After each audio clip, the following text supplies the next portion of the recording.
na maisha yenu ya kuendesha jumuiya na familia zenu. Sio ya kuwapa leo ni wapatasi, kesho kolekole, kushiba kwenyewe kwa siku moja. Inawezekana? Na wajumbe mlipokuwa wengi, mimi na balozi tutaweza wapi?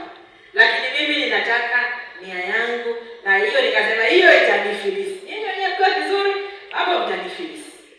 Niko tayari kufilisika, lakini kwa kupeana nyavu za kuvua, shughuli za uhakika za pamoja. Kijana ukikamilisha kuleta wazo lako, si mimi akiweza katafuta mtu pia, lakini sio mkakatifu. Baada ya kusema maneno haya, baraza hili la jumuiya ya umoja wa vijana wilaya ya Bagamoyo, ikiwa baraza la kawaida, nimelifungua rasmi.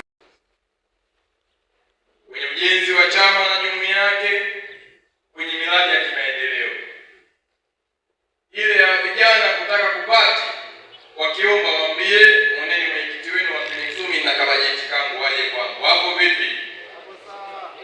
Ndugu zangu, tunasema haya kwa sababu yuko mwenzio ataandaa jambo jema, atachelewa kulipeleka kwa mbunge kwenye fursa ya maendeleo. Wewe utakuwa umeandaa